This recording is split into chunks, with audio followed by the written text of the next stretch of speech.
Baik, hari ini kita akan bahas modul 9 ya, tentang hash table.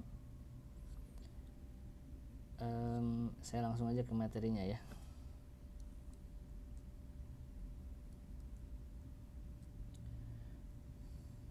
Nah, hash table ini adalah suatu model penyimpanan data. Jadi ini adalah struktur penyimpanan data yang baru ya, yang berbeda dengan yang sudah kita pelajari, meskipun dalam beberapa hal ada kesamaan ya, karena kita masih menggunakan array dan linked list ya. Nah, jadi ini adalah model penyimpanan data yang disajikan dalam bentuk tabel dan fungsi ya, yang memetakan kunci yang unik untuk setiap record atau data menjadi angka ya. Angka di sini hash atau indeks dalam tabel gitu ya. Jadi yang maksud dengan kunci di sini atau key itu biasanya itu adalah kode unik dari data yang mau disimpan gitu ya. Jika kita mau menyimpan data apapun, maka biasanya selalu ada key ya. Key itu misalnya kalau apa sih yang membedakan satu data dengan data yang lain lah, kira-kira begitu. Jadi kalau data mahasiswa misalnya ya, NIM itu kan suatu pembeda antara si A dengan si B gitu ya. Yang membedakan adalah NIM-nya. NIM itu adalah kode unik. Si A namanya Asep, si B juga namanya Asep, tapi karena NIM-nya beda, ya itulah yang membedakan antara mana Asep yang A dan mana Asep yang B gitu ya. Jadi key itu adalah kode unik yang bisa membedakan antara satu data dengan data yang lain. Jadi kalau bicara pegawai ya berarti key-nya itu adalah misalnya nomor pegawai dan seterusnya gitu ya. Nah, misalnya kita mau menyimpan data ya, yang seperti tadi data mahasiswa atau data pegawai gitu ya. Nah, si key ini kita ubah ya, kita konversi ke dalam angka ya, menggunakan fungsi hash ya, dimana si angka yang hasil konversi itu akan menjadi indeks dimana data tersebut disimpan gitu ya, dalam array misalnya gitu. Karena yang tempat penyimpanan yang punya indeks itu tiada lain adalah array gitu kan. Dan key merupakan suatu yang berkaitan. Oke.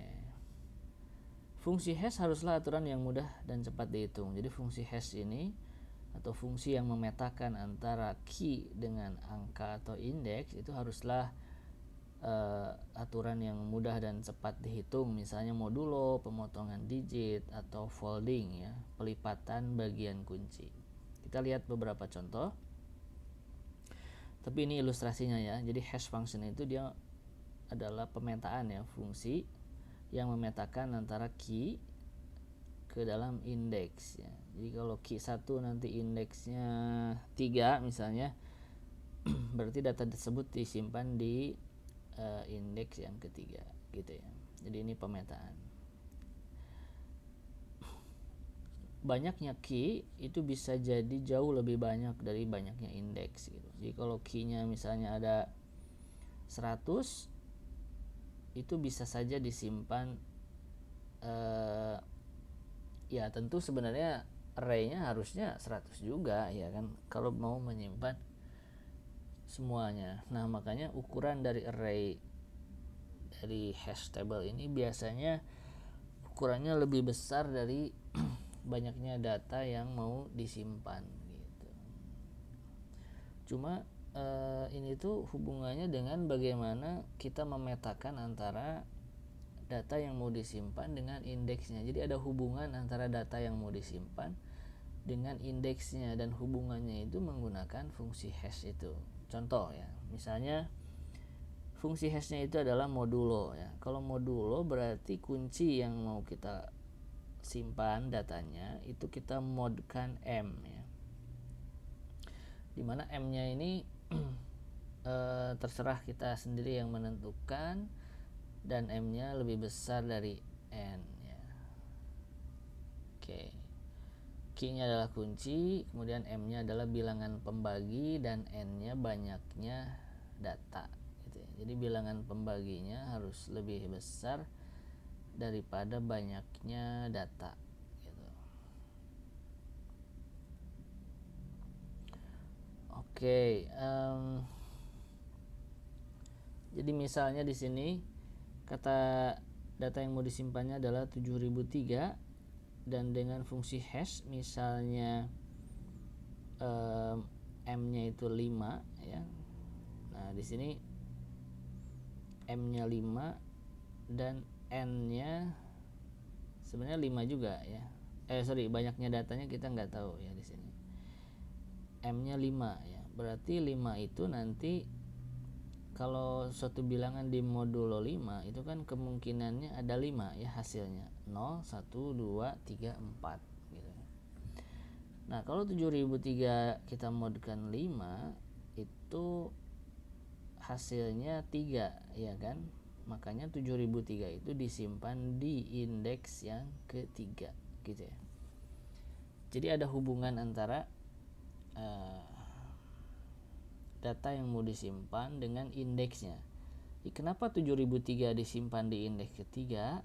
Karena kita menggunakan aturan modulo 5 gitu. Jadi ada hubungan gitu ya.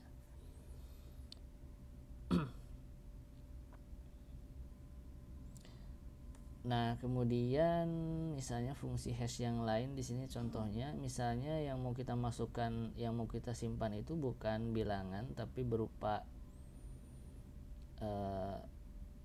sebelum ke situ ya. 7003 gini. Kan kalau kita bikin array, ya udah simpen aja data ini di indeks ke 7003. Itu kan terlalu besar ya. 7003 gitu. Artinya kita harus bikin array yang ukurannya besar sekali gitu kan. Makanya kita konversi menjadi angka yang lebih kecil gitu ya. 7003 itu kita konversi menjadi angka yang lebih kecil. Atau contohnya NIM ya, nomor induk mahasiswa itu kan berapa digit ya? Ada 10. Nah, itu kan panjang ya. Kalau kita simpan di array sesuai dengan besaran dari NIM itu kan banyak sekali array yang harus kita buat ya, sehingga kita konversi menjadi angka yang lebih kecil dan itu yang akan menjadi indeks di mana data itu disimpan dalam array gitu ya. Jadi sebenarnya fungsi hash ini nama seperti hash table ya. Jadi dia tuh dalam bentuk tabel dan itu sebenarnya ilustrasi dari array. Array itu kan udah jelas ya. Seperti tabel lah gitu ya. Elemen indeks keberapa, datanya apa gitu. Nah, ini contohnya ya, 7003 disimpan di indeks yang ketiga. Kemudian kalau misalnya data yang mau disimpannya berupa kumpulan dari karakter atau string, misalnya Tim, Bea, Mia, terus kita gunakan fungsi hashnya ini ya. Jadi kita jumlahkan semua kode ASCII-nya, baru kita modulokan 11 ya. Jadi setiap huruf atau setiap karakter dalam alfabet itu sebenarnya ada kode ASCII-nya ya. Jadi kalau A kecil misalnya itu nilainya 97 ya kalau nggak salah. Terus B berarti 98, C 9 dan seterusnya ya. Nanti kalian coba cek kembali, saya agak lupa ya. Tapi setiap huruf ini ada kode ASCII-nya ya. Termasuk huruf besar, huruf kecil itu kode ASCII-nya beda ya. Jadi ini ceritanya kalau tim ya, ini kode ASCII-nya cari T besar berapa, I kecil berapa, M kecil berapa. Ini dijumlahkan ya kode ASCII-nya, kemudian kita modkan 11 gitu ya. Nah, setelah dimodkan 11 ternyata hasilnya 1 untuk tim, hasilnya 0 untuk Bea, dan hasilnya 3 untuk Mia ya. Berarti inilah komposisi dalam tempat penyimpanan datanya. Bea disimpan di indeks ke 0, Tim simpan di indeks ke 1, dan Mia disimpan di indeks yang ketiga gitu ya. Nah, karena hasil penjumlahan ini, hasil penjumlahan kode ASCII ini nilainya cukup besar ya. Kayak 90-an ditambah ini kan, kalau ditotalkan kan cukup besar ya. Makanya kita perkecil dan kita perkecilnya pakai formula mod 11. Dan mod 11 itu artinya ada 11 kemungkinan hasilnya ya. Hasil sisa pembagiannya kan 11 kemungkinan ya, antara 0 sampai 10 ya. Dan itu menunjukkan berapa banyak berapa banyak alokasi memori yang tersedia gitu. Jadi kalau 5 berarti kita seperti membuat tabel nanti itu yang banyaknya elemennya ada 5 gitu. Jadi kalau 5 dirasa kurang, ya harus lebih banyak gitu ya. Ditambah lagi, jangan modulo 5 gitu. Jadi nilai M dalam modulo ini akan mempengaruhi ukuran dari hashnya, tabel hashnya ya. Oke, dan banyaknya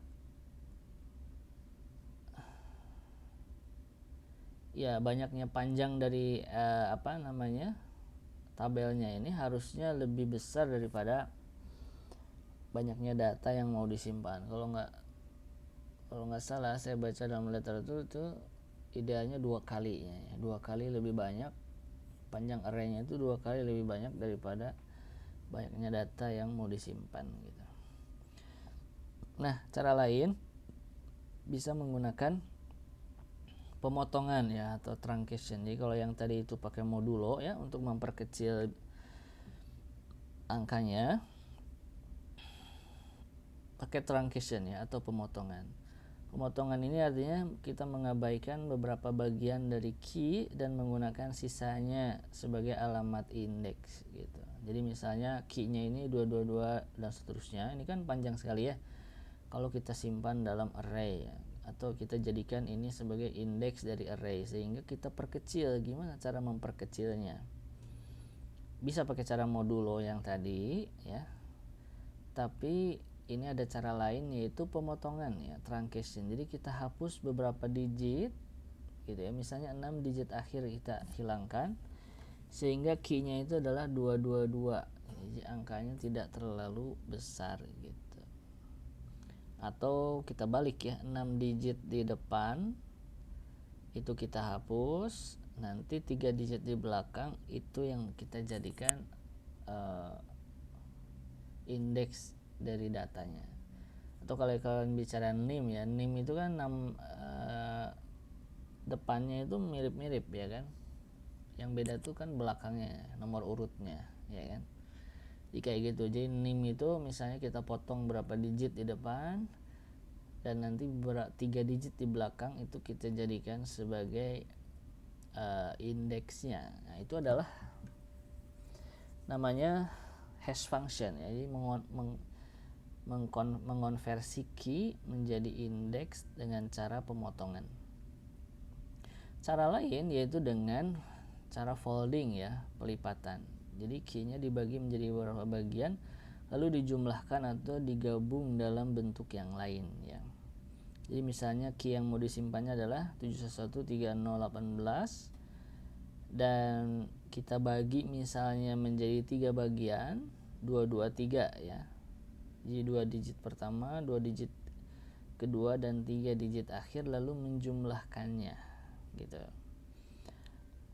Nah, berarti kalau kita bagi dengan formasi 223 ini, berarti 71 ditambah 13 ditambah 018 dan hasilnya 104. Jadi kita sudah mengonversi angka yang cukup besar ini menjadi angka yang lebih kecil, yaitu 104 gitu. Akibatnya key-nya disimpan di indeks yang ke 104 gitu. Jadi ada hubungan antara key yang mau disimpan dengan indeks di mana data itu disimpan ya. Ini cara folding. Dan aturannya sebenarnya nggak ada aturan khusus ya, apakah 223 ataukah 232 atau 322, itu terserah ya. Mau dibagi 3, mau dibagi 4 dan seterusnya. Itu pun tidak ada aturan ya. Itu gimana programmer, gimana kalian mendesain rumus dalam penyimpanan datanya atau dalam mengonversi key menjadi hash ya, atau menjadi indeks. Nah, dalam dunia nyata terkadang terjadi penabrakan nilai fungsi hash ya, atau disebut dengan collision ya. Jadi collision itu adalah dua record atau lebih yang memiliki alamat indeks yang sama gitu. Maksudnya apa? Misalnya nih ya, 7003 ini kalau kita modulkan 5 kan 3 ya. Terus kalau misalnya 6003 kalau kita modulkan 5 juga 3 ya kan. Nah, itu yang disebut dengan collision ya. Collision itu terjadi ketika ada data lebih dari satu yang mempunyai indeks yang sama. Jadi kalau kita mau menyimpan 6003 itu kan sama-sama di indeks yang ketiga, sedangkan di indeks yang ketiga sudah ada nilainya 7003. Dan konsep dari array itu tidak bisa menyimpan lebih dari satu data dalam satu elemen ya kan, sehingga ini disebut dengan collision atau ada bentrok ya, ada penabrakan istilah lainnya. Nah, gimana cara mengatasi collision? Itu ada dua cara secara umum. Yang pertama ada open addressing ya. Yang kedua ada close addressing ya. Kalau open addressing ini semua baris dalam tabel dapat diisi oleh siapa saja, intinya gitu ya. Jadi selama selnya kosong ya isi aja gitu. Nah, itu disebut dengan open addressing ya secara prinsip. Dan salah satu teknik yang ada dalam open addressing itu adalah linear probing ya, yaitu mengarahkan record ke baris yang paling dekat gitu. Ini mohon maaf nih, ilustrasinya agak blur ya di modul, tapi saya akan coba tunjukkan dalam referensi lain ya. Nah, ini open addressing ya. Jadi dalam open addressing itu ketika suatu data tidak bisa disimpan pada indeks yang seharusnya berdasarkan fungsi hash, maka kita harus mencari lokasi lain ya. Another location in the array is south ya. Dan sebenarnya open addressing itu ada 3 cara di sini kalau dalam literatur ini ya, dalam buku Data Structures and Algorithm in Java ya. Jadi ada linear probing, ini yang tadi disebutkan dalam modul. Ada quadratic probing dan juga ada double hashing ya. Nah, sesuai dengan modul aja. Jadi di sini saya akan menunjukkan satu aja ya, linear probing ya. Nah, in linear probing we search sequentially for vacant cell. Jadi ketika misalnya gini, jika 5421 ini is occupied, jadi jika 521 ini sudah ada datanya, misalnya gini, di sel yang ke 5421 ini sudah ada datanya, terus kita mau menyimpan data baru di indeks yang sama, maka linear probing itu we try to insert a data item di indeks berikutnya gitu ya. Jadi kita tambah satu ya di indeks ke 5422. Apakah sudah ada datanya? Kalau belum berarti disimpan di situ. Tapi kalau sudah ada datanya, kita cari lagi ke depannya dan seterusnya gitu ya. Sampai kita menemukan until we find an empty cell ya. Sampai kita menemukan sel yang kosong. Ini disebut dengan linear probing ya.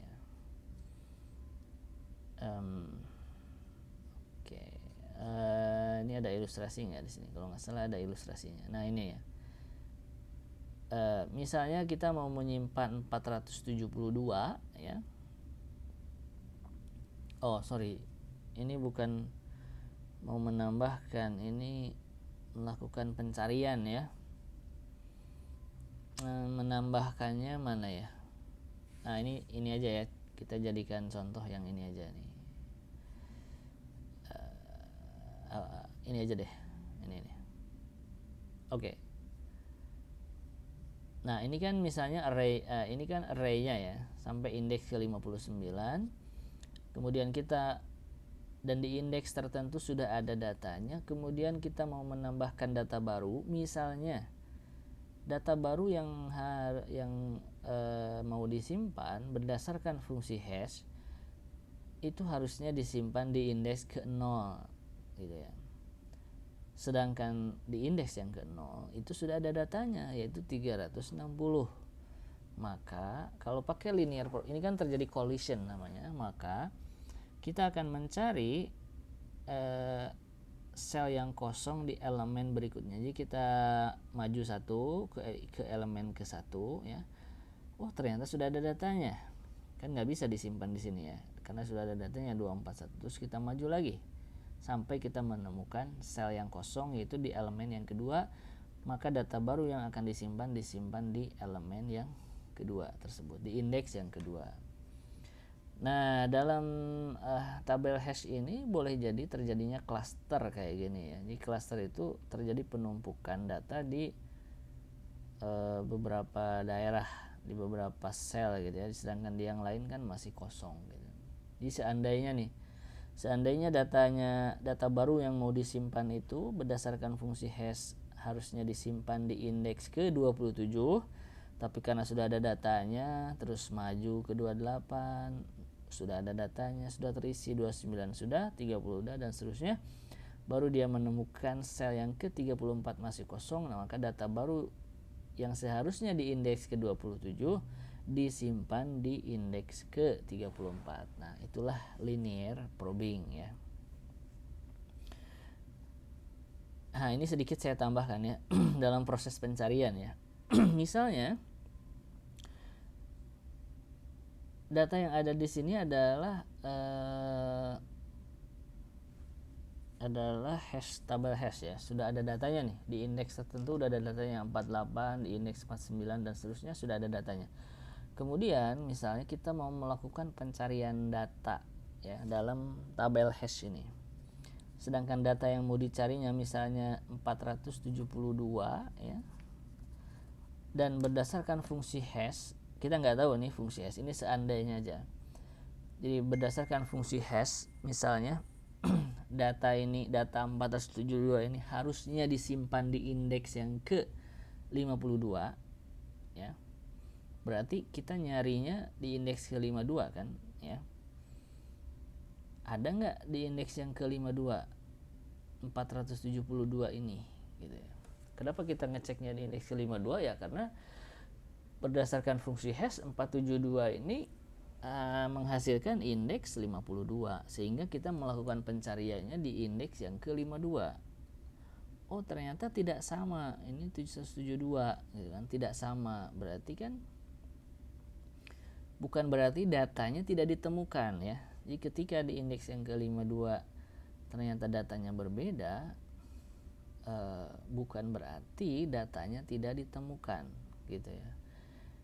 Maka seandainya penambahan datanya tadi atau cara menangani collisionnya itu pakai linear probing, yaitu dia akan maju satu langkah dan seterusnya sampai menemukan sel yang kosong, maka ketika 472 ini tidak sama dengan indeks yang seharusnya, maka kita harus bandingkan dengan indeks berikutnya. Apakah 472 sama dengan 833?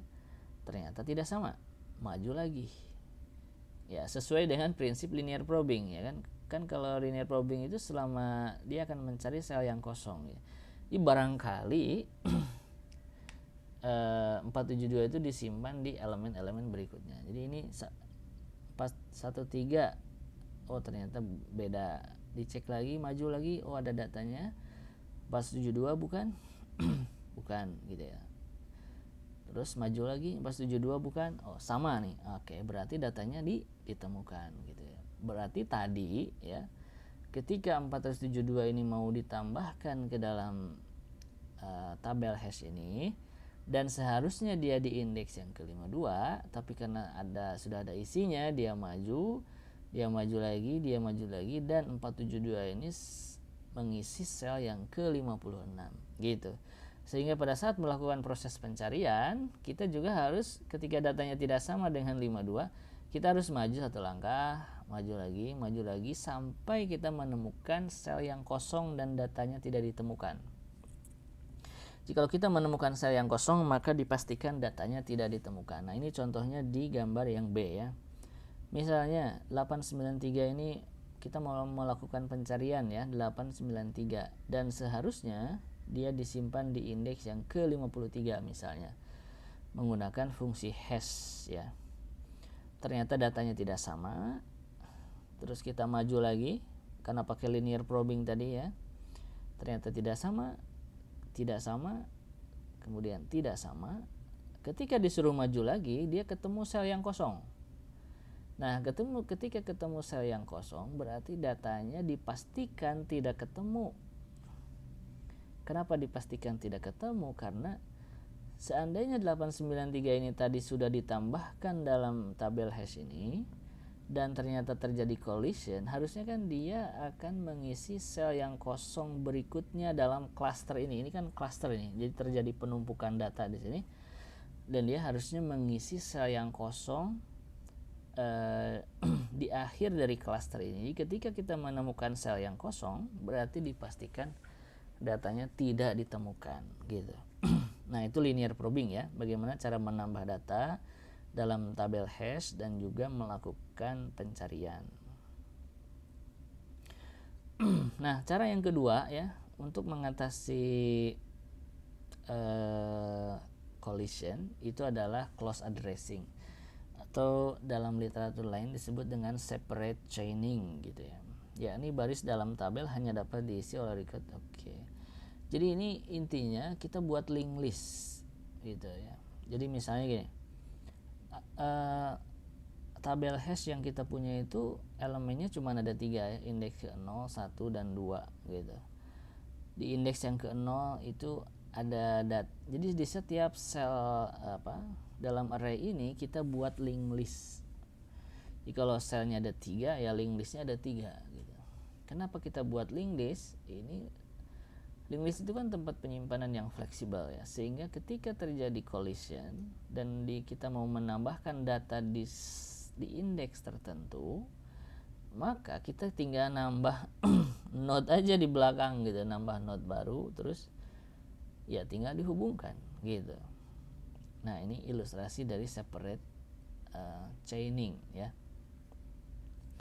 Maksudnya gini, ini kan ceritanya awalnya 63 25 98 gitu ya, di indeks yang ke 0, 1 dan 2. Terus 76 mau masuk nih. Kita mau nyimpan 76 dan ternyata hasil dari fungsi hash 76 itu ada di indeks yang ke-1. Oh, indeks yang ke-1 sudah ada datanya 25. Gitu. Berarti kan kita nggak bisa nyimpan di situ ya. Kalau pakai linear probing ya kita cari sel berikutnya yang masih kosong gitu kan. Cuman di sini cara mengatasi collisionnya beda, karena kita sudah membuat link list dari setiap indeks, maka ketika 76 ini masuk ke indeks yang ke-1, kita tinggal nambahin node terus tambah di belakang dari 25 gitu. Terus 58 masuk lagi nih di sel ke-1, tambahin lagi node baru, tambahin di belakang. Terus masuk lagi nih 19, tambahin node baru, terus tambahin di belakang. Nah, ini adalah disebut dengan separate chaining ya. Jadi kita bikin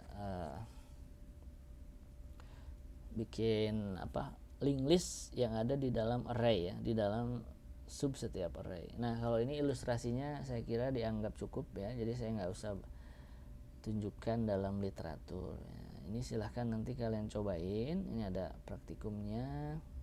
Secara teori seperti itu ya. Nah, ini ada beberapa hal yang silahkan kalian cobain. Terus ada potongan programnya juga. Nah, ini ada program, silahkan kalian coba. Terus kalian isi ya yang ada di modul ini gitu. Sampai sini dulu, ada yang mau bertanya tentang konsepnya, tentang teorinya? Nah, sampai laporan ya. Oh, lebih bagus lagi kalau sampai tugas ya. minimal sampai laporan. Silahkan kalian coba. Ada yang mau tanya kah tentang teori? Apa bisa difahami?